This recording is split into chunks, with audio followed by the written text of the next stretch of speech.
quite some time since I had the privilege and pleasure of introducing our guest speaker. But here I am again.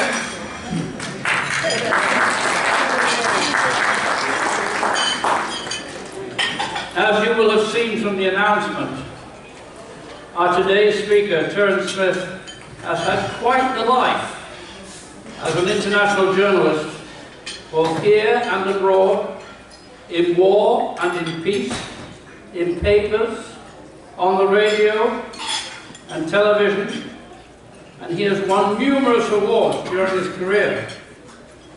Now comes something that I didn't know until I got here tonight. He has just written a new book, 4 wars, 5 presidents, a reporter's journey from Jerusalem to Saigon to the White House. Quite the carry-on.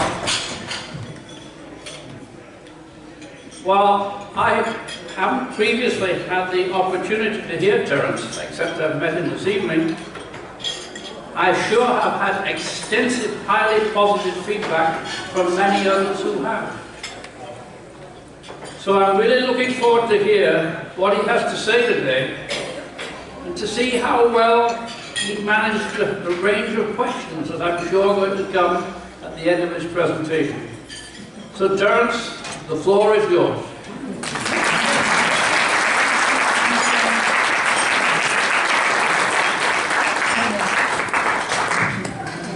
Thank you, sir. I'm sure you'll be asked back many times. Introduction. It's a pleasure to be here. I have been here before, listening to ambassadors and diplomats and others on previous occasions. Where's Maggie Rao? She and her husband, there she is, brought me here to this club some time ago, and I've always enjoyed it very much. And Phil Reynolds very nicely asked me to come and talk a little about the book and answer any questions, if I can answer any questions, that might arise.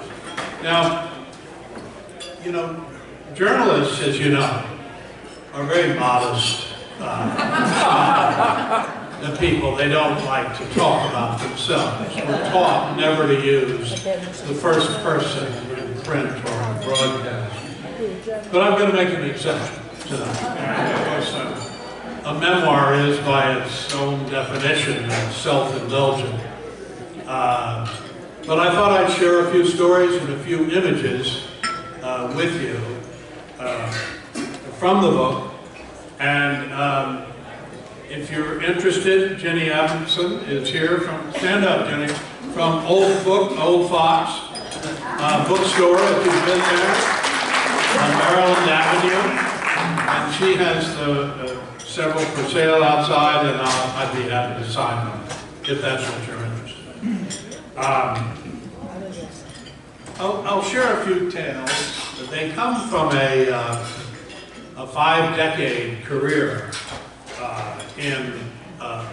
that included 20 years with the New York Times and 13 years with CBS News, commercial television, and 8 years with PBS at the PBS NewsHour. In those days, the NewsHour with Jim Meyer. Today, just the PBS NewsHour. And so that's the grist for this book. It opens in Jerusalem in May of 1967. When I arrived as a boy reporter, believe me, on his first foreign assignment for the New York Times, something I'd always wanted to do and had worked up to. I got there 10 days before the 6-day war. And you talk about having to learn fast. I was staying there in that hotel, the King David Hotel, which I'll bet some of you have visited over the years. Excuse me. And across these gardens, sort of where you are now, is a no man's land, or was a no man's land, and then the walls of the old city. So it was the division between West Jerusalem, which was Israeli, and East Jerusalem, which was under Jordanian control. And so it was a fine place to be. For me, the war opened with a phone call from a source and, frankly, a hangover. There had been, the day before, June 4th, 1967, we geniuses in the foreign press had decided to believe Moshe Dayan, the defense minister, when he announced at a press conference that Israel was going to give diplomacy more time.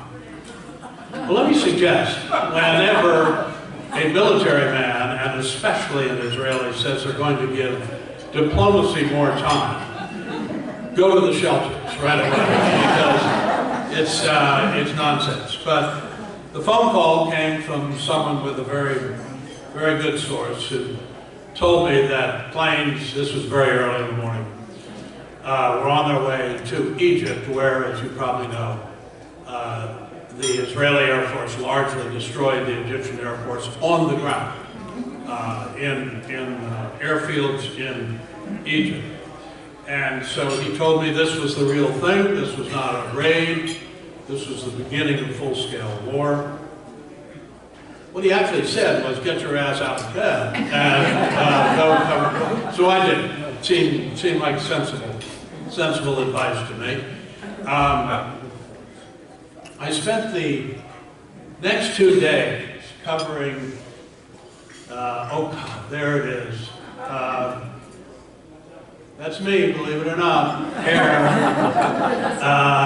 in Jerusalem. In fact, I'm standing in Sheikh Jarrah, which is a now quite disputed area of East Jerusalem. Those Arab gentlemen seated facing the wall have been captured and are being held by Israeli troops. But Israeli Phantom jets had done their work around Jerusalem, and the fighting was actually quite intense, as you can see. If you can see, Jody or Bruce, I don't know if you can. Quite intense there. These soldiers, these Israeli soldiers, are on the West Jerusalem side, and that's the wall of the old city, the East Jerusalem side. That's how close the fighting was. About as intimate as it can get. But it took place, of course, elsewhere in the Sinai. And these are Israeli tanks rolling into East Jerusalem to take control and to eventually capture all of East Jerusalem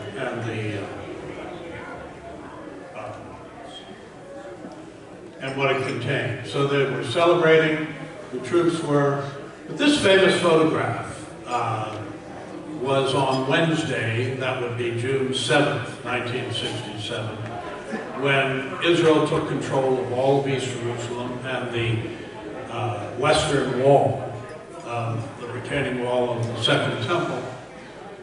Holiest place in Judaism, had not been in Israeli hands before. The Israelis had not been able to visit it since 1948. And it was also the first time in 2,000 years that Jews had controlled all of Jerusalem. So it was quite the moment. And these soldiers were very much moved by it. Others, non-observant soldiers, were exhausted and hot and wanted to find a piece of shade. But some, like these dancing a hora at the foot of the wall, were exuberant. That's what I wrote at the time. The piece, Israelis weep and pray beside the Wailing Wall. It's today known as the Western Wall. More common. But they would kiss the wall and press prayers and messages into the cracks, as is done to this day. It was an extraordinary moment, and what I'm struck by is the attitude then was that the victory had been so complete, the peace had to occur. It just made common sense that they would all be, in 3 months or 4 months, a peace agreement would be reached. This is a famous photograph of the conquering of East Jerusalem, and I want to give you the backstory to it, because it's fun. On the left, Uzi Narkis, the commander of the Jerusalem area. In the middle, the famous Moshe Dayan. And on the right, Yitzhak Rabin, then the chief of staff of the Israel Defense Forces. And they're striding purposely into the street in the old city. Through the Lion's Gate in the back, you can see the Garden of Gethsemane, and it rises to the Mount of Olives behind. And so showing you that even military officers have PR and a sense of PR. The three of them assembled outside the gate and waited until the cameras could get in place. Both the television and the still cameras could get in place. And then they strode in this fashion. And the picture was shown all around the world. And the symbol of their triumph. The soup in the old city, quite wonderful then and now, was a tremendous lure for Israelis who hadn't been able to visit East Jerusalem for 19 years. Remember that at this point the country is 19 years old. And they had bargains there, that things were cheaper. On the East Jerusalem side, there weren't quite the same excise taxes and other things, so Israelis flooded in, and it showed me that the human instinct for a bargain trumps everything.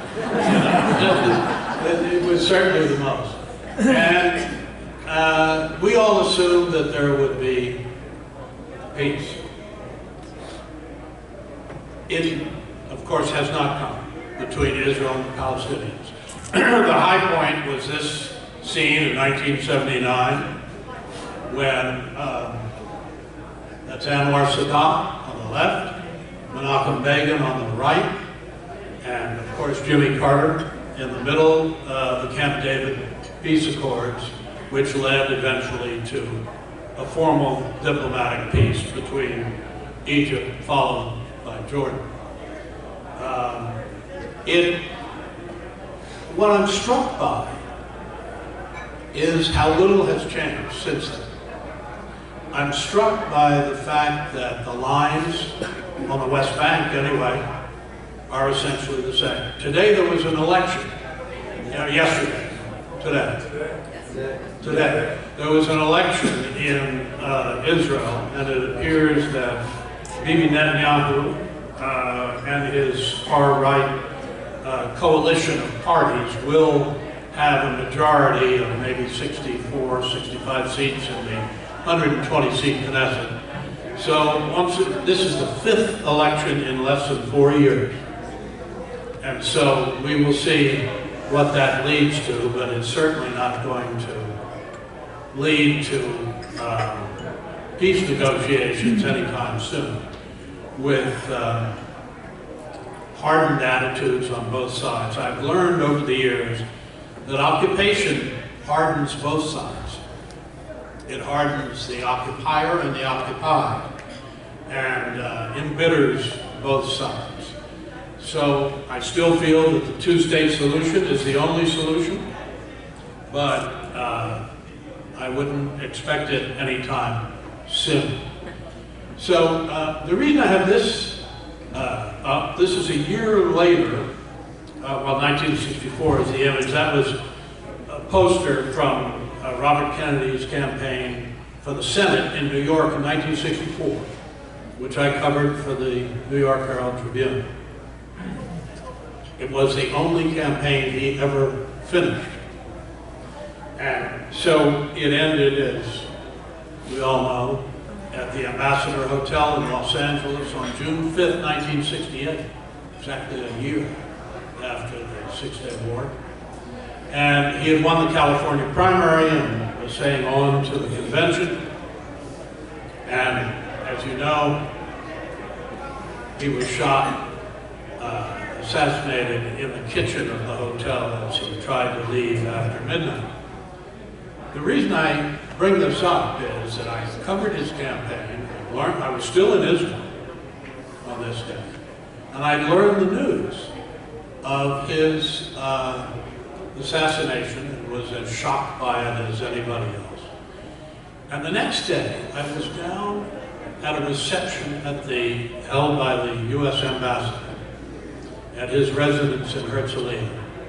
And he drew me aside and he brought me into his study. And he told me that he had been advised that the assassin's father lived in a village just outside of Jerusalem. And that he was there. He knew that somehow.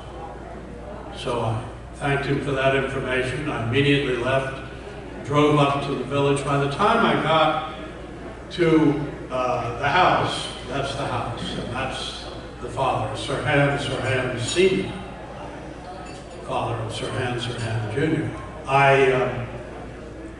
It was 10 o'clock at night. I knocked on the door. It was dark. The house was dark. So I knocked on the door, and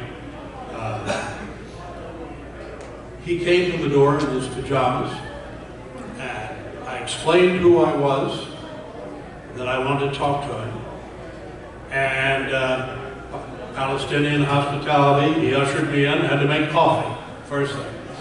And we sat down at his kitchen table, and I asked him whether he had heard about the assassination of Robert Kennedy. Yes, he had. I asked him if he had heard that the assassin had been caught on the spot. He said, yes, I heard that on the radio. No other reaction. And I said, well, did you hear the name of the assassin? He said, no, I went to bed. I didn't hear it. So I took the notepad in front of me and I pushed it across to him and asked him, I said, you have 5 sons? He said, yes, very proud of them. And I said, would you write down their names? And he wrote the names down on this reporter's notebook. And the 4th name was Sirhan Jr. So I put my finger on that name and I said, that's the assassin. That's the man they've taken into custody. And he looked at me, he could see I was serious. This was not a joke. And he said, first he said, it's not possible. Not possible. He was the best of the boys. I had the greatest hopes for him. And then you could see him, he was a very unstable character. He sort of would switch over, excuse me, and he would say, but he said, if he did it, he should hang it. And back and forth he went in these contrary emotions, back and forth, talking into the night. And I finally excused myself and left and wrote it up for the paper the next day. But the next day, I went to the school in Jerusalem that I knew the boys had attended and talked to the headmaster. And he said, yes, they were Christian Arabs and attended a Christian Arab school. And the headmaster said, yes, Sirhan Jr. was a good student. He was promising. He did have good grades. But then he said, perhaps you don't know what went on in that family. And I said, no, I didn't. And he said, well, the father lost his job after the 1948 war with the water company or something. He was very upset, and he became very despondent, and he started to beat his wife, beat the children, and that's why the wife, Mrs. Sirhan, took the boys and left and went to the United States. They were assisted by a Christian organization. And that's why Sirhan Jr. was in California to do what he did on June 5th, 1968. So it provided some background, some context. So of course I wrote all about that. That's the father, Sirhan Sr. And that's Sirhan Jr. with his mugshot when he was arrested. And that's Sirhan Jr. now, today. You may know that he was recently declared eligible for parole after 53 years in prison. And that ultimately Governor Gavin Newsom decided against him and would not permit it to go through. Under California law, his case will come up again within 18 months. It's already been 6 or 8. So this story is not over. Stay tuned. After a year in Israel and some time in the subcontinent, I moved on to Cambodia. I was based in Bangkok as a Southeast Asian correspondent. And I covered the world from Laos on the north to Indonesia on the south. And the one place you couldn't go was Cambodia. It was closed to the foreign press. But suddenly, in November of that year, Prince Norodom Sihanouk decided he could get some good press, so he opened it up. And we flooded in and stayed in the Hotel Royal in Phnom Penh, lovely place. French colonial pile there in the middle of the city. It had a garden in the back with tables and cocktails, and it was an incredible crowd that gathered there. Spies and crooks and characters, each keeping an eye on the other. And it was quite a place to go and have a Kir Royale, before dinner. That's Sihanouk in the middle. And he's shaking hands with a group of American sailors who blundered up the Mekong in a boat from Saigon and got themselves caught and captured. And he jailed them for 5 months and used them as leverage on the United States to stop bombing the Ho Chi Minh Trail. He finally decided to release them on Independence Day, which is November 15th. He got them all dressed up in these wonderful white suits, dark ties, and he brought them to the Independence Day celebrations. Believe it or not, that guy in the background there with those sunglasses is me. I know, hard to believe, but it was a long time ago. And so he brings them all to this ceremony. And he announces that the United States has agreed to try to avoid all casualties in Cambodia, and that he's going to release them. But he says, they're going to have a nice day first. So he had them all taken to for lunch to one of the very fine French restaurants in Phnom Penh. And then, because he understood that they'd been alone for 5 months in jail, he had them taken to one of Phnom Penh's better brothels, where they spent the afternoon. And presumably satisfied, they came out and they were released a couple days later. So as hostage situations go, that wasn't bad. I think they even got to keep those white suits. So this picture is what Saigon looked like. when I got there in December of 1968. Actually, I love the French colonial city, but in the midst of the war. And so I went there as the New York Times bureau chief. We had 5, 6 reporters there, and a bureau.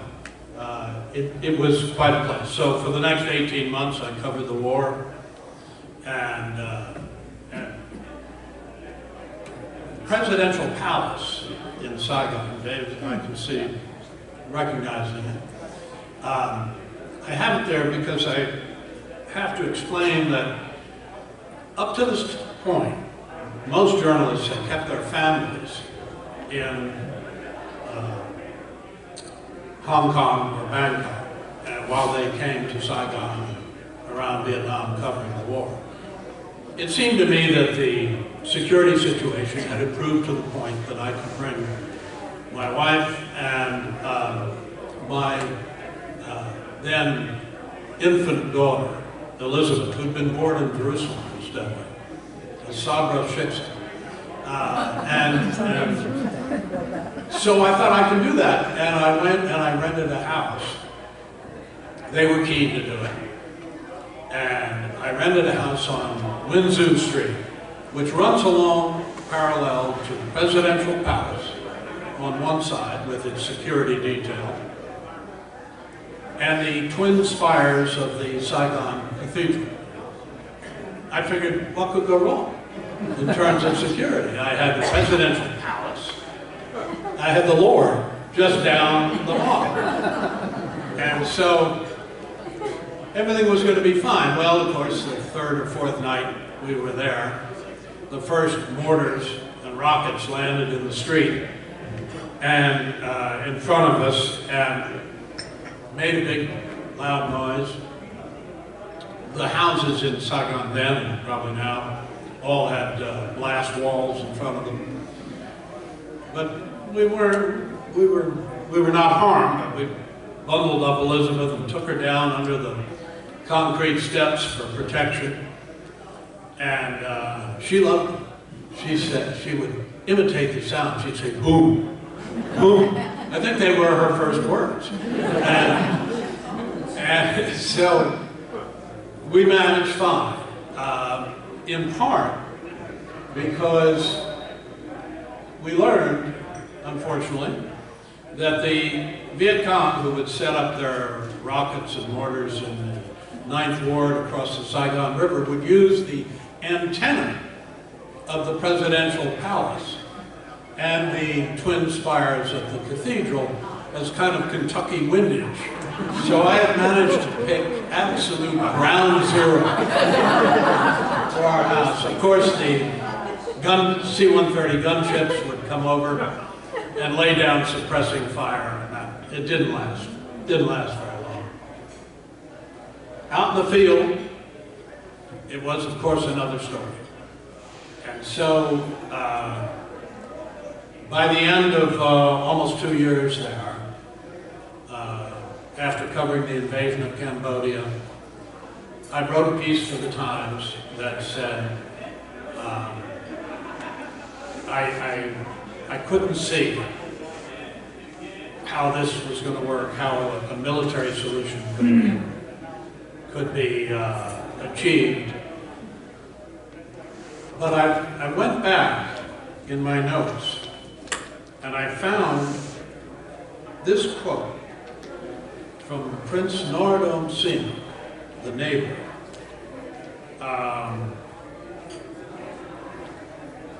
That really summed it up. And it's just 2 sentences. I want to read it to you because he said this, and I put it in the paper, on November 17th, 1968, right? The war goes on until 1975, causing 58,000 American casualties, God knows how many Vietnamese. Here's what Sihanouk said. You will be forced to take your troops and leave Vietnam. You cannot block the majority will. You cannot stop the reunification of Vietnam. The majority of the people want to be with Ho Chi Minh, and there is nothing you can do about it. You would be, you being the United States, you would be wise to withdraw and let the Vietnamese settle their own problems themselves. How perfectly right he was. And this is one of those moments that gave me a question about what you do as a journalist and what it's worth. Because I put that in the New York Times on November 17th, 1968. And I'm sure it was read in Washington, and probably in the Pentagon, and in the White House. But it didn't make any difference. We pursued the policies that you all know in Vietnam to the bitter end in 1975. It makes you wonder. I had lots of other moments like that in Vietnam where I wondered whether what I was doing, at some risk sometimes, was worth it. Would anybody listen? And I'm not sure I know the answer to this day.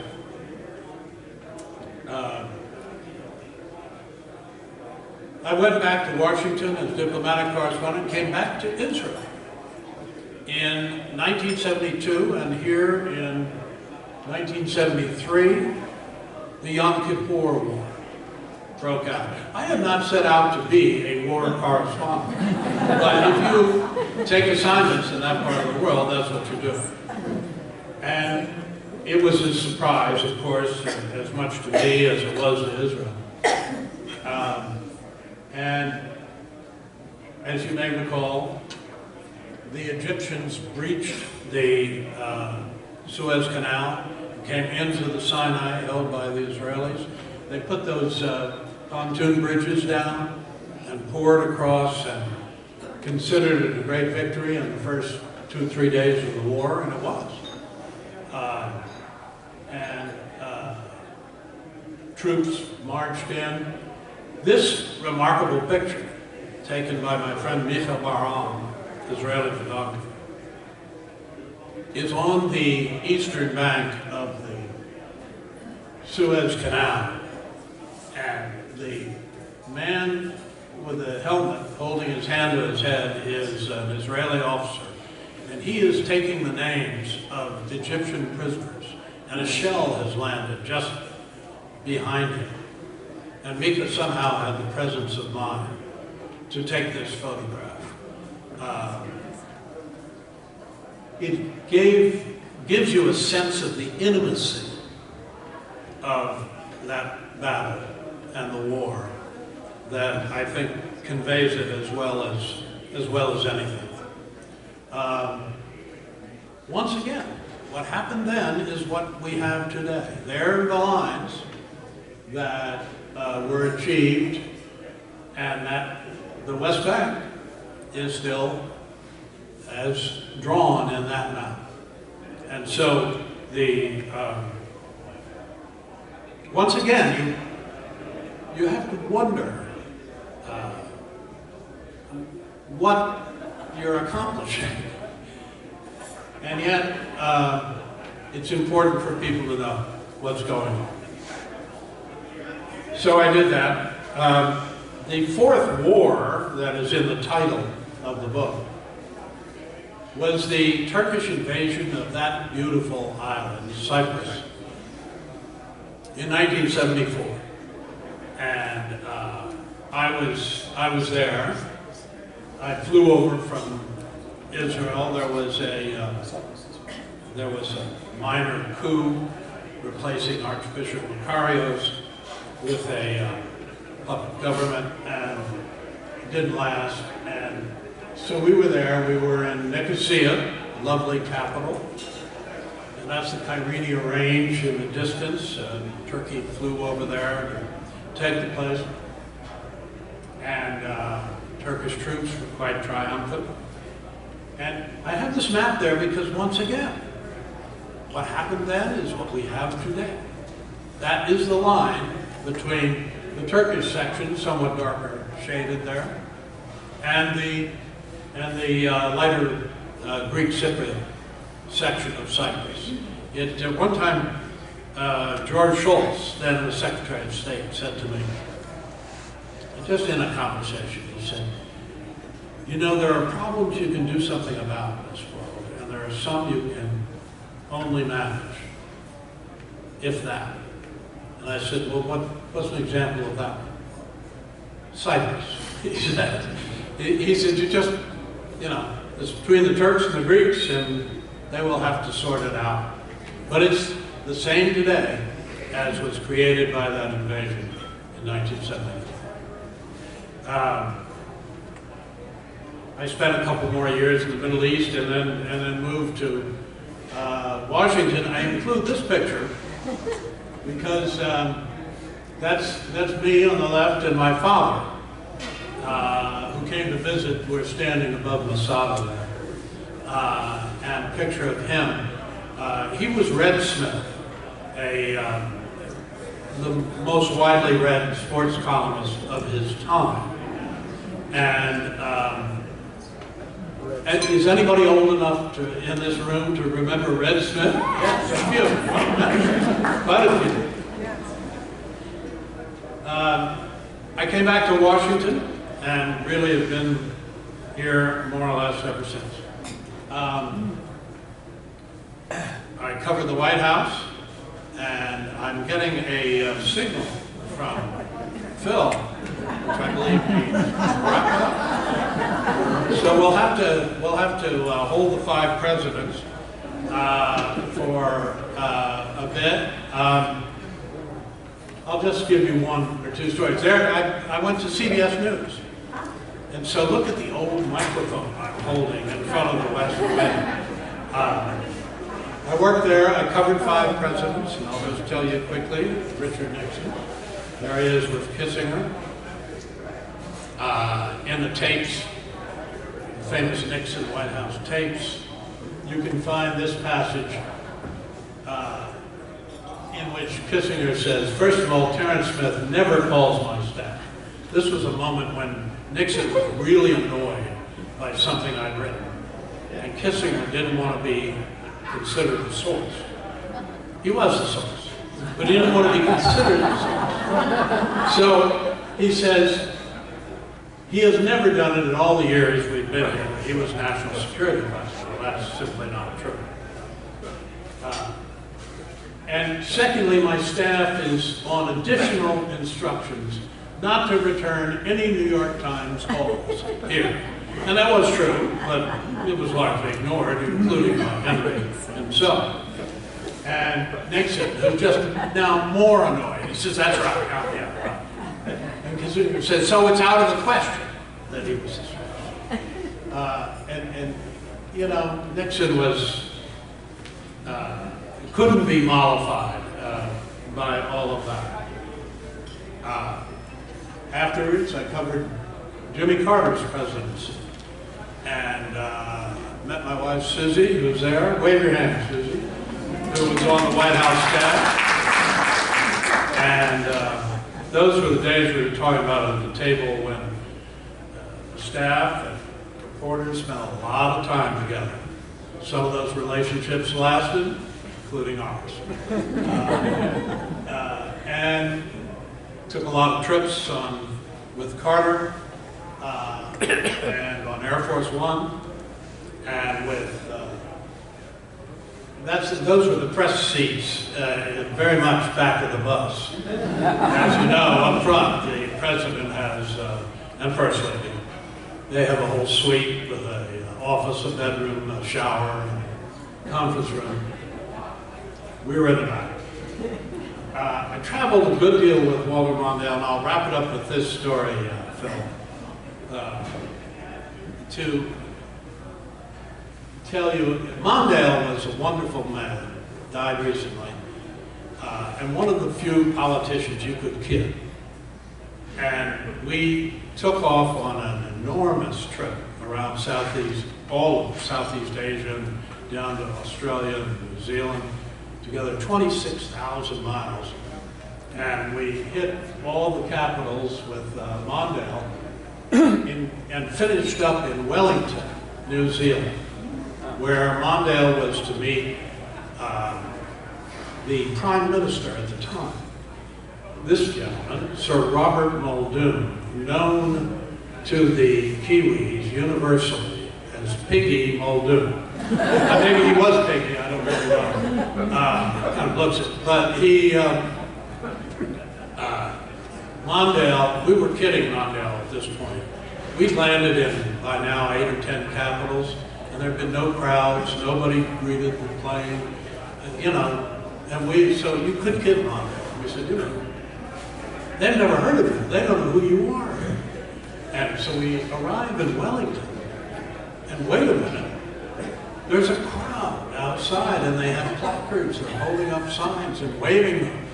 And Mondale comes back from the front of the plane, and he points out the window, and he says, see, I'm big here in Wellington. I'm really big here. So we got, I'll explain, we got closer.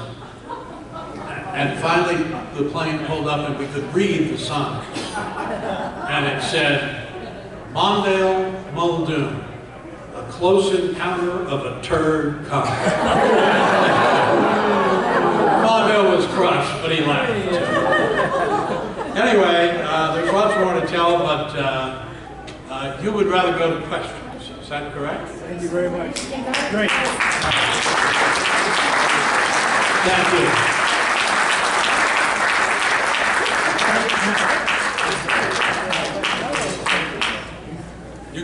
You can read the rest in the book, and Ginny will take care of you outside. So now is the time for questions. We'll go around and pick up the questions. Okay? Meanwhile, I'll try one on you. Did you ever feel threatened Mike, as a journalist? Mike. Who's the mic? Did you ever feel threatened as a journalist? Of course. Repeatedly. But I will say it was very, very different then. In the Middle East and in Vietnam, journalists were considered to be non-combatants. And you might even wear something that says press on the front, if you had to. The wars of late that we have waged in Iraq and Afghanistan, that's not been true. And journalists have become targets. And it's a different world than what it used to be. And I was very struck in the coverage in Afghanistan, especially in the last year we were there, that the most courageous reporting was done by women correspondents like Clarissa Ward, who has just won the 4th Estate Award from the National Press Club and will receive it shortly, and Jane Ferguson on PBS. And I think that's remarkable. But the situation has changed, to say nothing of Ukraine and the perilous duty there.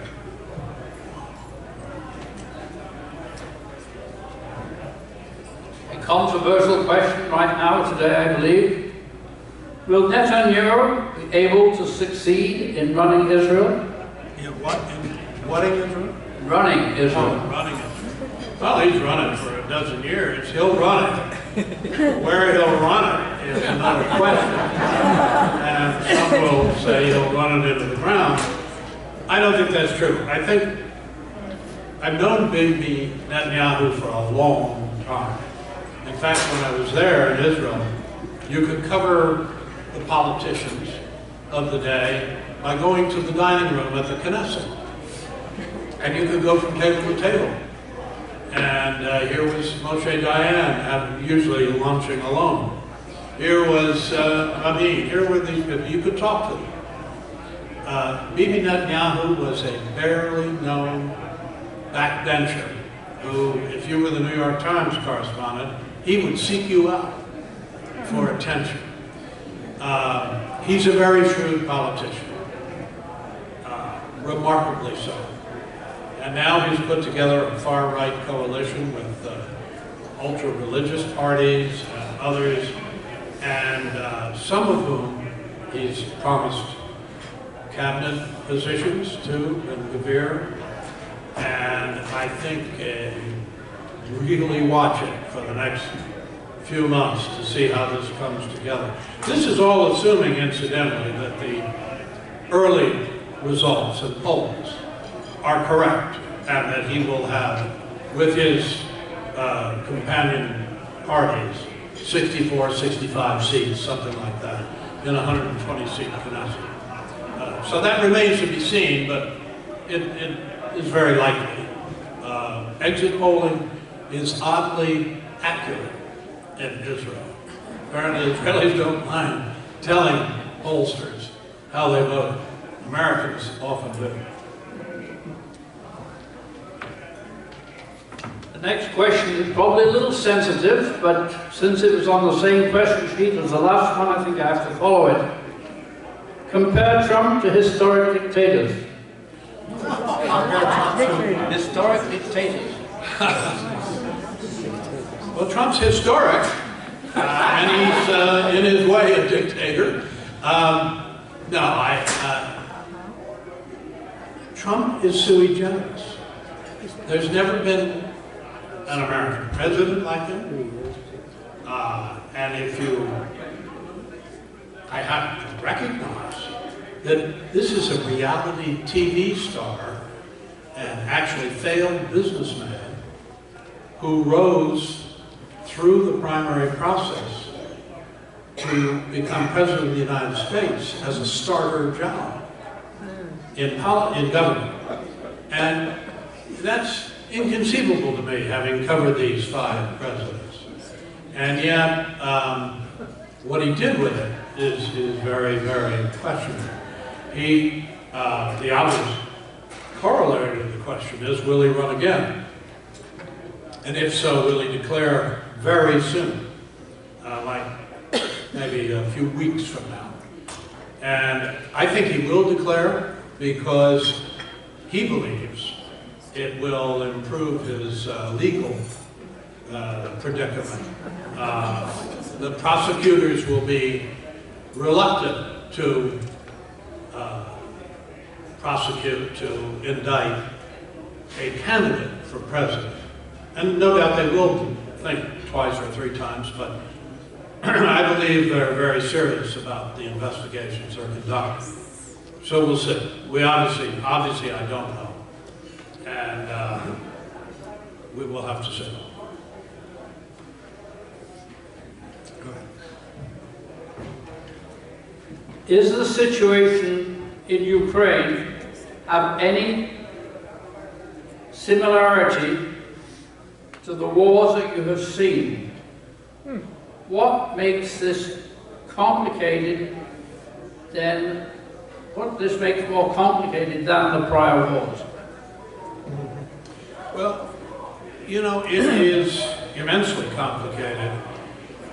It is still hard for me to accept that Russia, Putin, has done what they've done. It's just amazing to me. I understand his argument. I mean, we've all heard it a great deal, that Ukraine is not an independent country, that it's a part of the Russian Empire, and he's merely trying to restore it. But it's, you know, it's a notion that he has decided to pursue at the point of the gun. And I find it astonishing that he has. How it ends, I have no idea. How it compares, well, you know, all wars are similar in some ways and very different in others. And this is very different. Incredibly murderous, with civilian targets as a primary focus. So that you go after the electrical system and the water system of Kyiv and Ukraine generally as a, I gather, legitimate military target. Now we did that, and the Allies did that in World War II. We went after the infrastructure of Germany and attacked it, and of course they, in exchange. Even so, it's simply amazing to me, and it's the greatest diplomatic challenge of our time. Is there a solution, as Bill Taylor was suggesting in your last meeting? Of course there's a solution. There are solutions. Can it be achieved? It's really hard to say. Logic would say yes. There's got to be a diplomatic solution. But we shall see.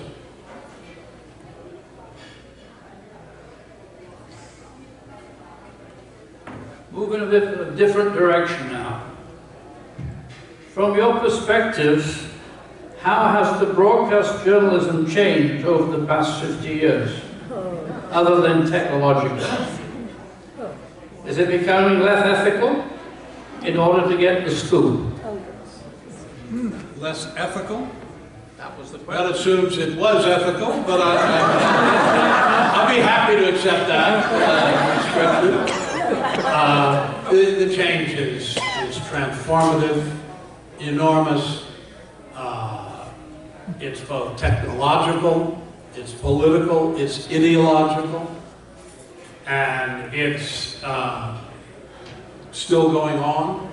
And the evolution is such that, and somebody outside was saying, where do you find the truth? Where do you find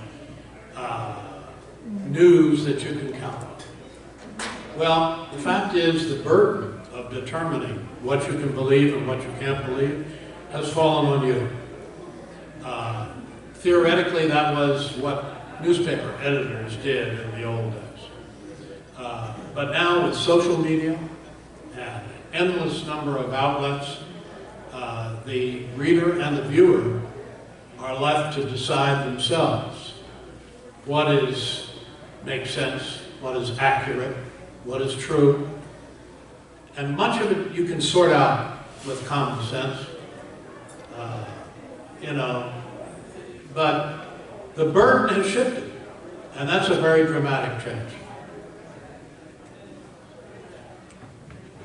Well, building on that, would you recommend your job today to your children?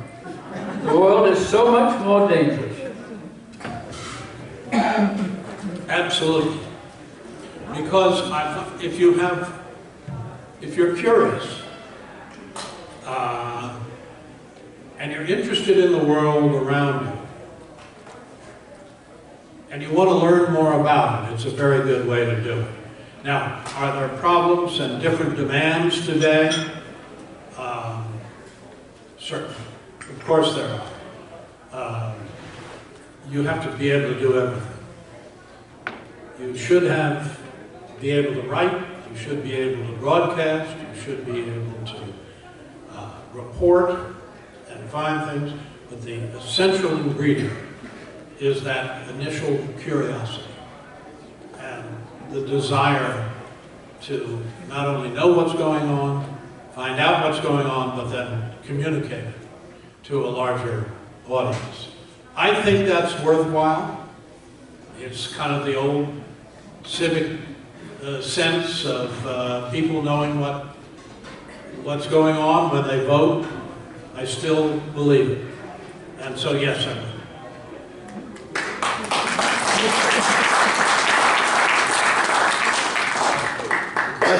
Building on that, what story did you report on that you believe had the biggest impact?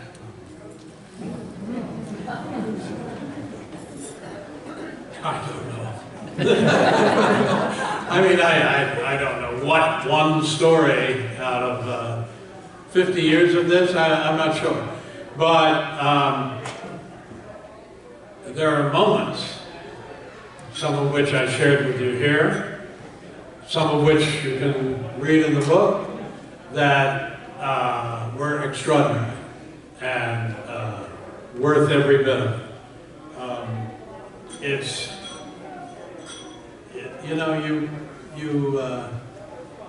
You want to portray the world around all of us in a way that is fair and accurate. I don't use the word objective because I don't think any of us is truly objective.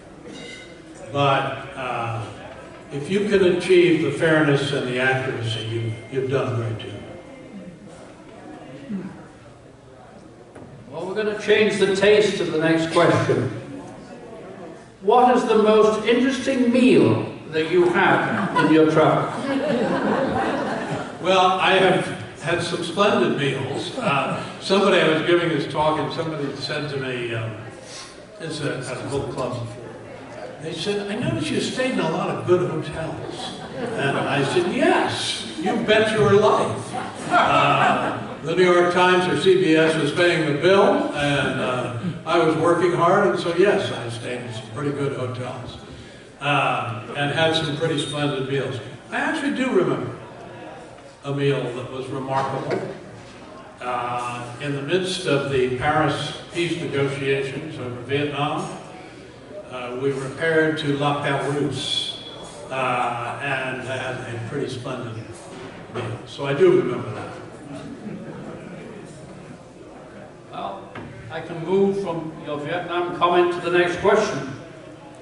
Given your assessment of the Vietnam War, was the domino theory just overblown speculation?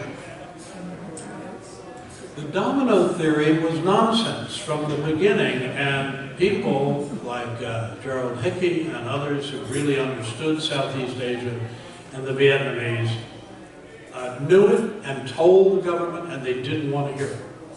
And so they didn't weigh it with sufficient weight. The very idea that if Vietnam fell, that the dominoes of Thailand and Cambodia would fall, and that China would come down as the savior. Well, if anybody knew any history at all, they'd know that the Vietnamese and Chinese had fought for 500 years, and in fact did conduct another war in 1979. And so the domino theory, which was the justification for all our commitment and casualties there, was absurd to begin with. Moving on now to the current political climate. How would you have felt today if you were still a reporter at a time that facts are always politicized? Say that again. Give me that.